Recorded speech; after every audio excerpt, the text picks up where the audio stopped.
Hello, Leapers, and welcome to the new episode of Leap to Empower. I'm Shaila Lalani, and this podcast is to honor the real-life stories of people who dare to leap into the unknown.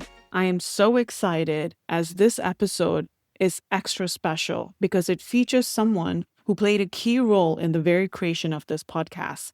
Stephanie Yonan is not just my guest. She's the wise friend who looked me in the eye and said, "Shaila, you're going to start the podcast." Those words stayed with me, and here we are, full circle.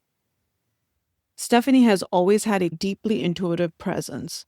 Her journey spans years of experience in property management and investments, where she built successful teams and made sharp decisions, often guided by her gut, long before she named it intuition. Now she's following her heart, working one-on-one with people to help them realign with who they are. But in today's episode, we're not just talking intuition. We're talking about the reality of starting over and what it takes to leap into a life that actually feels like yours. In this episode, we talk about the courage to change, what it means to empower yourself financially and emotionally, and how our deepest leaps often start with a whisper. Let's get into it. Stephanie, I am so excited to have you on the show today. Let's get started. I'm so excited to be here, and I just can't even believe that you started your podcast and that I get to be a guest on it. So thank you. Okay, so my story, I originally went to school for marketing, although I can't say I've used a marketing degree at all in my career. Although I do feel like I used it, I didn't use it professionally. I was not in a marketing department of any sort. So I actually went directly into property management. I worked for a company which was a REIT. I really learned how to do things incredibly well while also using attorneys and making sure every T was crossed and every I was dotted. And then I did go private after that and continued to just move up the ranks. So I learned a tremendous amount. After that, I went back to a REIT. Working at a REIT is very differently than working for private. And all during this time, I had a daughter.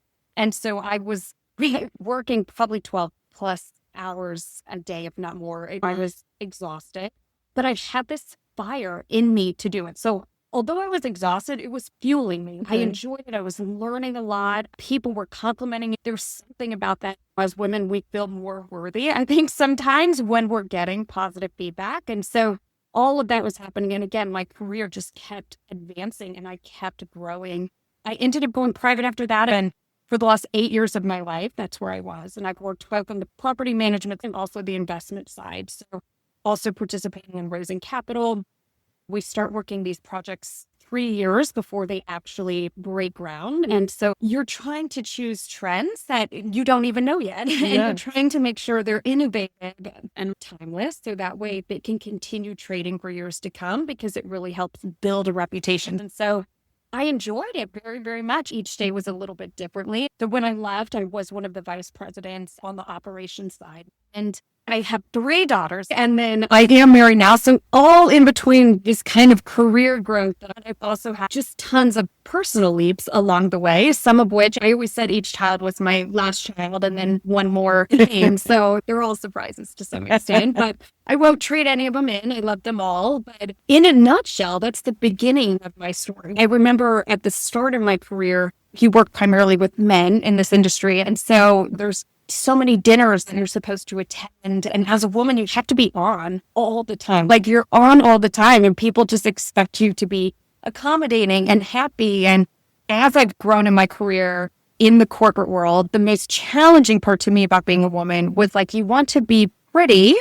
So to have people take you seriously, but you can't be too pretty or that would distract them from you actually being like, but I need to raise this money from you. And you want to look nice, but you can't look too sexy. Like you had to watch and observe every part of how you showed up to everything because you're that critiqued all the time as a woman in business. Wow. Yeah. Your lifespan of going from REIT to private, that's very interesting. But I do see a little bit of spark in you. You were excited for that next thing and the next leap. I learned I really loved numbers and finance. I think more than I realized I did. Any discontentment that I did have because I wanted to get better and you strive to continue building that career. You get to a certain financial state, you've put in so much work that the idea of just being able to change my mind or do something maybe that I just loved almost didn't cross my mind at first. Like that is for other people. Like it didn't feel accessible. It also felt you get to an age where you're like, can I start something new? And also, do you want to? It's like learning a new language. And here I am, and I'm very successful, and I know what I'm doing. And then to just leave that and start something that I don't know what I'm doing also felt, again, almost impossible at first. I do want to go back to that point that you mentioned that you'd get that critique every time and be less of this and more of this. How did you stand for your self-worth in that time? In fact, I met you at one of these dinners. You did. We were amongst a small minority of women at this dinner, particularly where I met you. How did you stand up for yourself? Yeah. Do you know that took a while to be able to do that? Like in the sense of where I truly felt within my own self-worth, or felt like I could even feel worthy to ask for what I was worth, like financially, or to say, no, I'm taking this time off. And it took a while to where I knew I was incredibly good at what I did for a living. So I think to some degree, my worth came when I almost wouldn't rest until I became so good at it that I knew they needed me. And in a weird way, that gave me some reassurance. And I think as a woman, it is difficult because men don't have to be as good. And as a woman, you're kind of speaking for a lot of women when you go into a room. Agreed. Or you are representing a whole group of women that are trying to get to the level that you're at. And so you hold that responsibility a little bit more. So it took a lot of time. I am outspoken. I was born quite confident. I'm going to throw that out there. So I had that going for me. But I don't want it to just seem, yes, I'm very confident. And yes, I tend to say what's in my mind, which gets me in so much trouble all the time. But to truly say I felt worthy and level of self-worth, that took a long time, and it took pretty far into my career. Maybe people would have assumed I felt worthy the whole time until I advanced further into my career. So for you, it was, I'm going to be the best at what I do, and I'm going to prove it. Yeah, it's very interesting.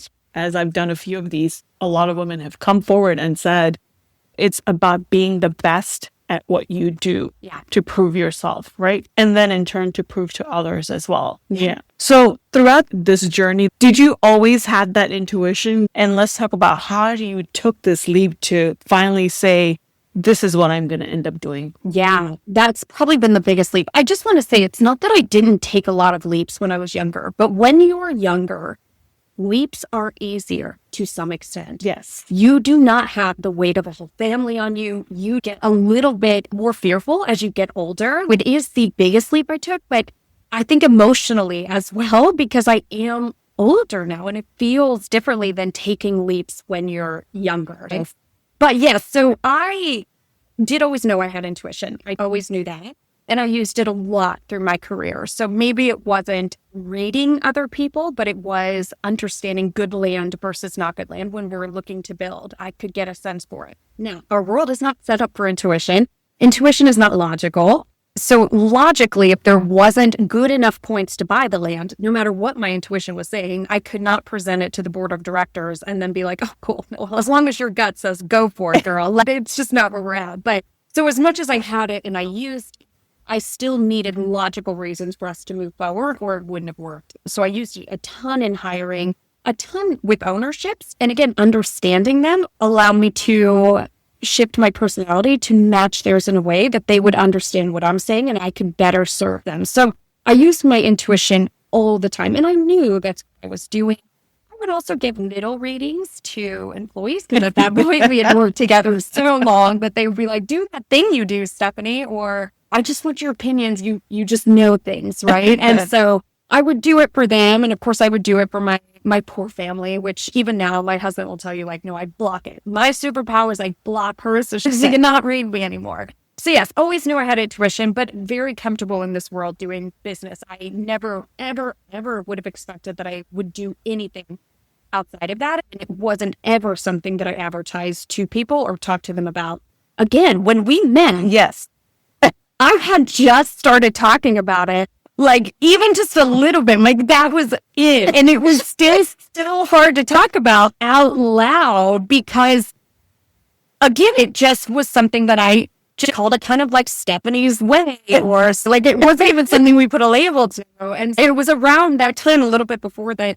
And again, it kind of gotten creeped up more and more since my youngest was born, and just kept getting more desire. And of course, I got more into meditation, which only strengthens it, right?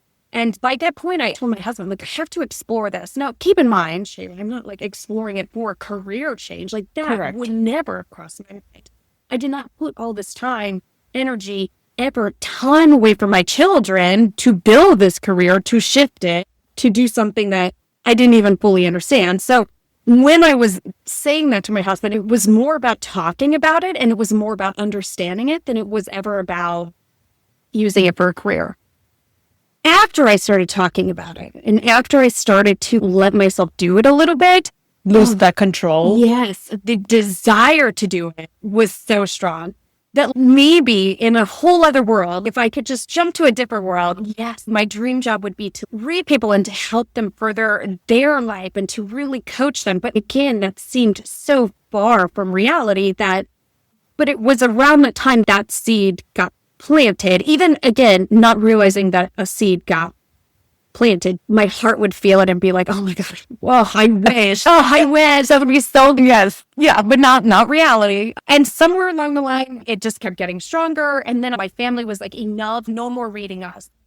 We want privacy, take it elsewhere. And so I started to do some free readings for people on Tuesdays and Thursdays after work.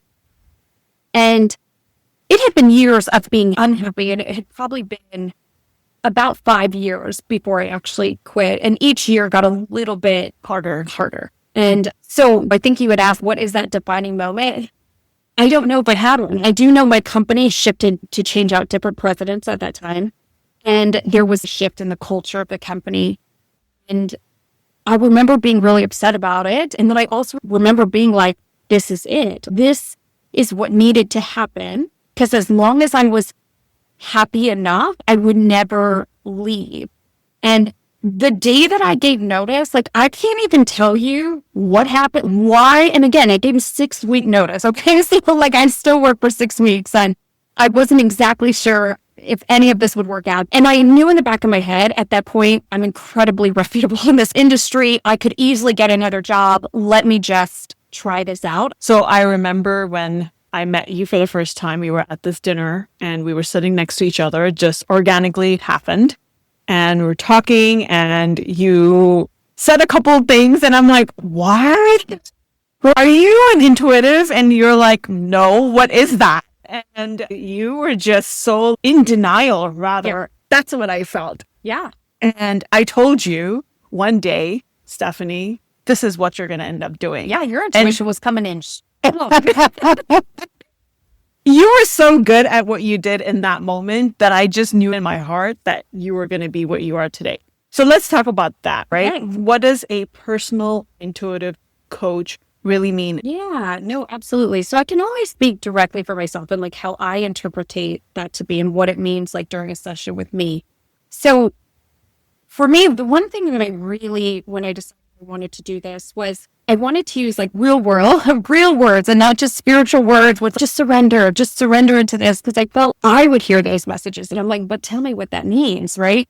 So I always wanted to make sure, however I received these messages, I was getting clear answers for people to really help them progress with almost a coaching piece of it to help them move forward in whatever area they're trying to go into. So that felt really important to me, which is one of the reasons that I would call it an intuitive coach. I also focus more on the present moment than I do. Look, we can go predictive if you want, but really, personally, if you're not living to your fullest life in the present, then why are we predicting out anything to come? So I try to focus in the present because I really feel if people started living more right here in this moment, it would be the best thing they can do. It'll really help their life in a big way. So when we come into a session, I will do a quick read of people's chakras. And I do that specifically because it gives me information about them that I wouldn't have known otherwise. So it helps people feel at ease. Okay, I think she knows what she's doing. So it helps calm them down. But it also gives me an assessment of if you're incredibly ungrounded and your root is ungrounded. And when I go into that, the basis of it is money. And then if I take it up to the sacral and there's this worthiness part of you, like those are things that we probably need to touch on those if we really want to get you to where you're going. So I'll always do a little bit of a chakra read, but I work with people's higher selves. So I always say it's like sitting with your soul, and I get messages. I go into meditation beforehand and I get messages for each person and I tell them those messages, and then we can take that session wherever they want to go. A lot of times those messages are exactly what that person is coming to see me for. And then we just go further into it. Like they'll confirm certain things, which then opens a door for me to then receive further information. But the whole idea is that it helps you, one, gain clarity. I always say like the biggest reason for it is for clarity. And it's really to confirm to you that your feelings are correct. Because almost everybody knows what I tell people. They're like, oh, yes, I had that feeling already. So it's to give you confirmation and better clarity and to inspire you to move forward in your own life. Yeah, I would say hearing you, it's also helping people understand their blocks of energy and how they can surpass those, because sometimes we don't know. And I'd say that this practice helps you meditate more. Absolutely. Yeah. So let's talk about this big leap that you took. Money has got to be a big part of it. The financial empowerment has got to be a big part of it. Oh, yeah. What were your fears? Yeah. Well, one, I was a huge financial contributor to our household because of my career. So yeah, imagine having that conversation with your husband. Oh, I think I want to try this. It's like really been weighing on me. He tells me all the time, that's how much I love you. I really believe in you, right? Because it's hard. The money piece kept me from doing it for years. Right. And again, we all just use something as our excuse, and money was mine. I luckily had some savings that is helpful. And so I was able to sustain everything that I was paying like through my savings. And then I started this. And again, my backup plan was I had several people calling to recruit me at the time. So I felt very confident that, okay, if anything fails here, like I can just go get a job. Of course, that's not what I want, but it did give me the confidence to keep going. And so, so I started this and I started charging a very small amount of money. So I charged only $55 per reading because I also was developing my own self-worth as an intuitive coach. Yes, was I good? And I was getting people telling me I was good, but I did not know my worth there. I did not know my value there. And I was learning that. And with each person, as you do more and more readings, like some of them, like 95% of them go fantastic. And then you have this 5% where you could almost sense when someone shut down and that wasn't what they wanted to hear. But yet you have to give the messages that are coming through. And so those get in your head a little bit and you're like, oh, maybe this isn't for me. So there's a lot of just growth. I also want to say I went from a career where I was available for people 24/7. I was checking emails nonstop. I held an immense amount of stress. And now I had to meditate all the time. Well, that is just an incredibly difficult shift to make for somebody. I was really going quite the opposite. And that alone, probably the first month, I remember feeling just so uncomfortable. Am I really going to meditate again? And so there was a big transition there. Was I making money? Yes, but the pressure of money to make what I needed to make became overwhelming. And it started to make full circle, which is what I call my business. It started to make it feel a certain way. And of course, you need, when you're talking about a very energetic, intuitive business, like the energy and the vibration of your business needs to stay high. So putting the pressure on that business did not feel right.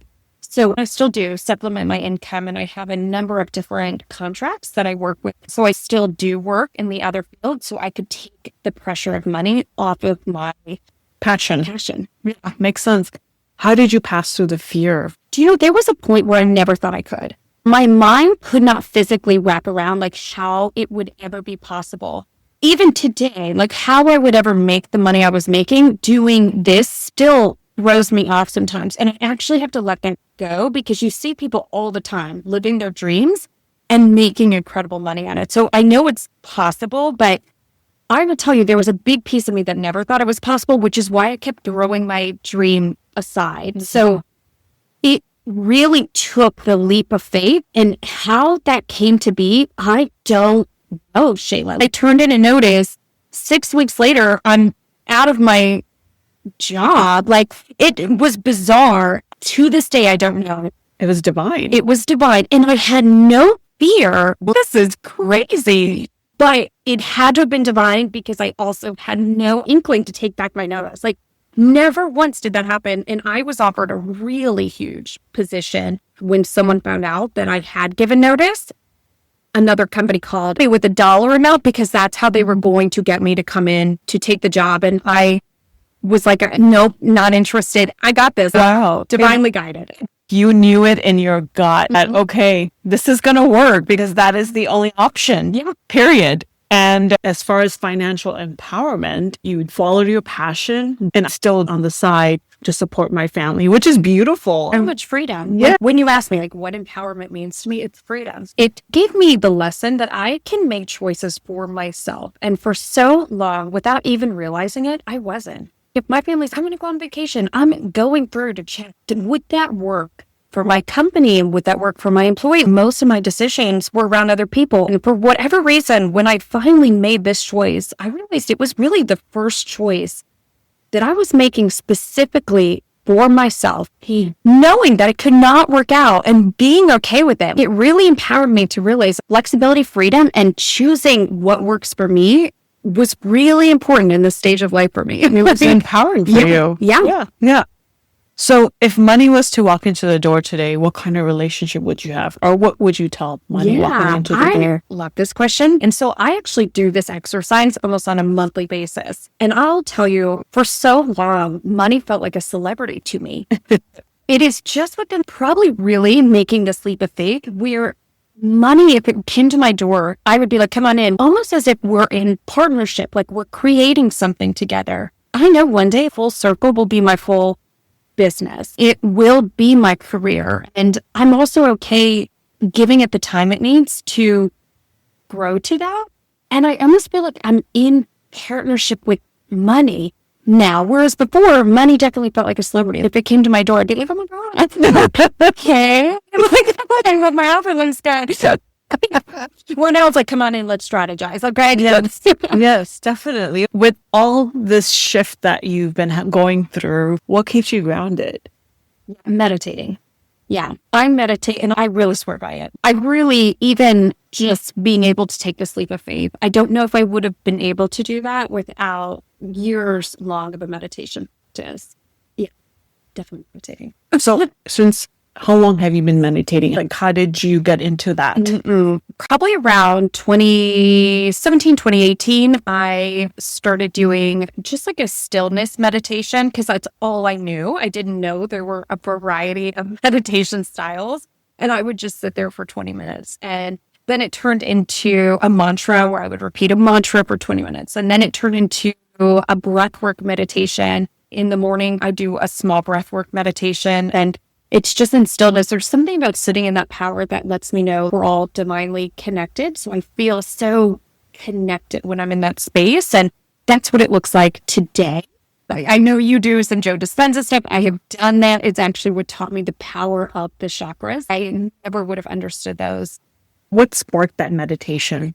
It was this moment if I felt so stressed. And I remember it specifically. I actually was eating a lot of sweet. Look, I'm a sweet lover, just, in general. But it was this thing I felt, why do I need so many cookies? And it came down to, okay, I'm so stressed. That became a coping. And I recognized it. And I also had always heard about meditation. It wasn't totally unfamiliar. I was practicing yoga religiously at the time. I did a 5 a.m. yoga class before work. And so I'm like, let me just meditate. And that's how it started. Again, I was so new that I didn't know the varieties of meditation. And it was painful to just learn to sit there for 20 minutes. I'm happy that was the first way that I ever learned to do it, because I think it really equipped me to do other meditations in the future. It's beautiful that you started it earlier and have been enjoying it throughout your life. So is there anything else you'd like to share? Yes. I think it's important to share that after cutting the expenses and really working on that to make this possible,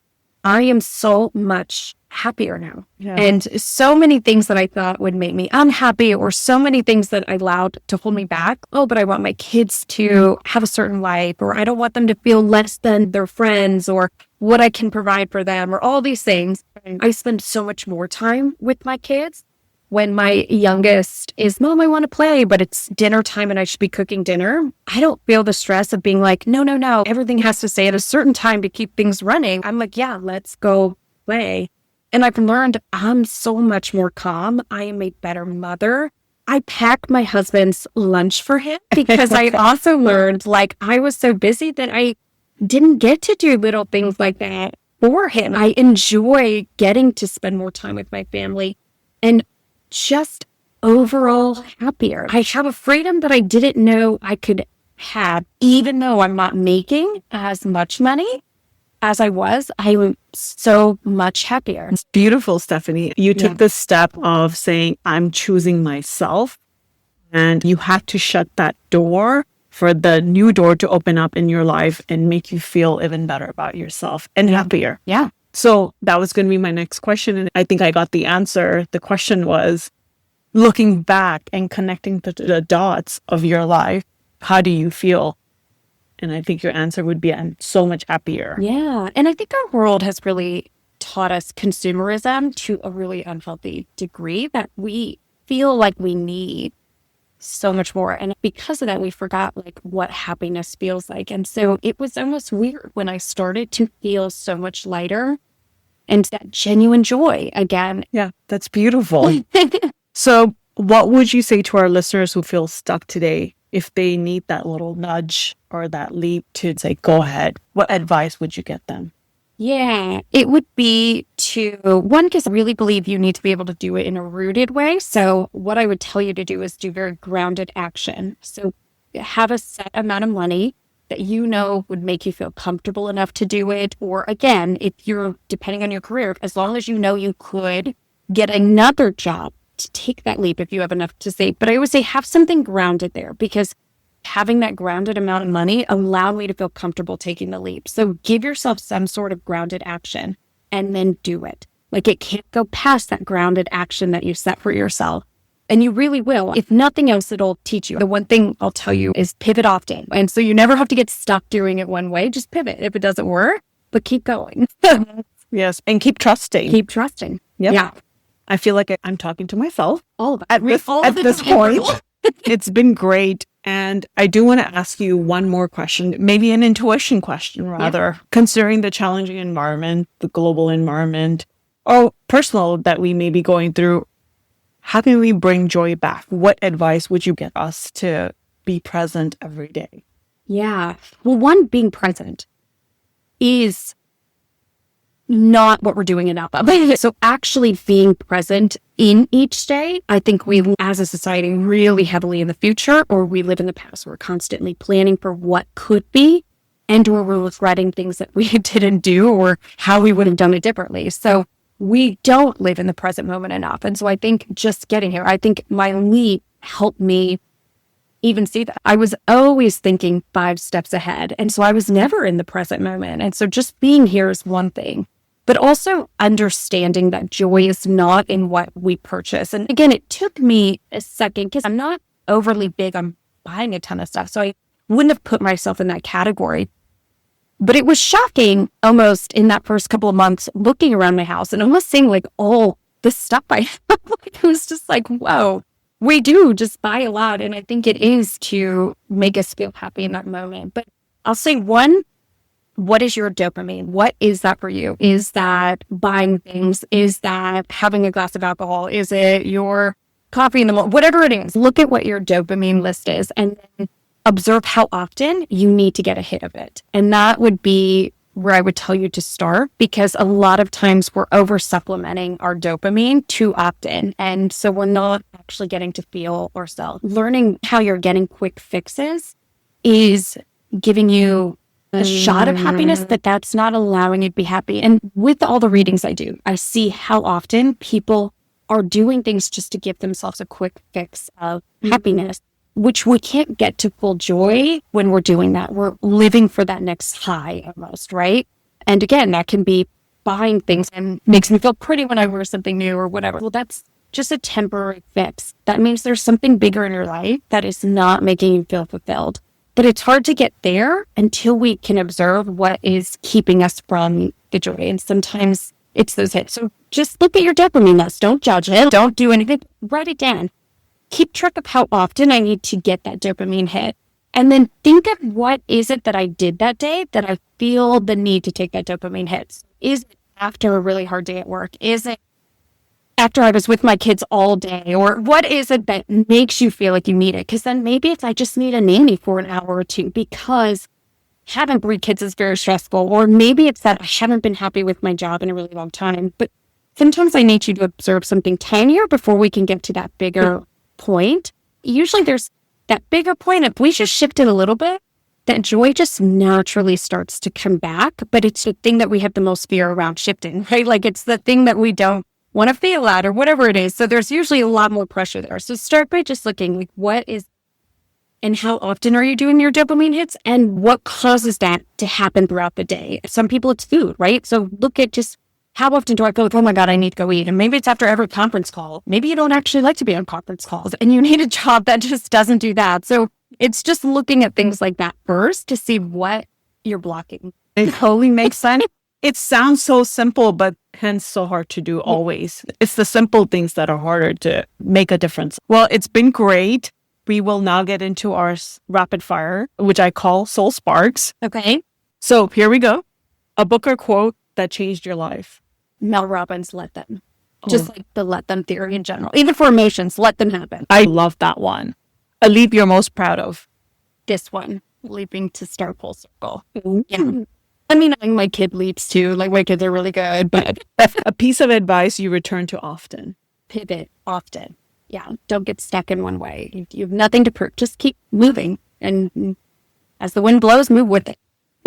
A moment you'll never forget. Probably the first reading that I did, my unpaid reading, was with a guy. I had no idea who he was. And so it was my first just totally blank reading. And I had no idea what a reading for myself would look like. And it just, that would probably be a moment I won't forget and how well it went.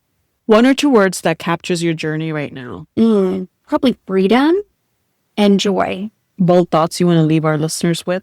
You are meant to do your heart's desire. Thank you so much, Stephanie. It's great having you on the show today. And I'm so happy and excited to hear more from you in the future about your journey. Me too. Thank you so much for having me. Stephanie's presence is a reminder that we all carry the quiet wisdom, and that sometimes the bravest thing we can do is to listen to it. She didn't take a leap. She came full circle. She believed in this podcast before it existed. If you're holding onto a whisper or a nudge from within, I hope this episode gives you the courage to follow it. If this conversation sparked something in you, share it with someone who needs it. And remember, your leap doesn't have to be perfect. It has to be yours. Your story is the light someone else is waiting for. Until next time, keep leaping, keep believing in your magic.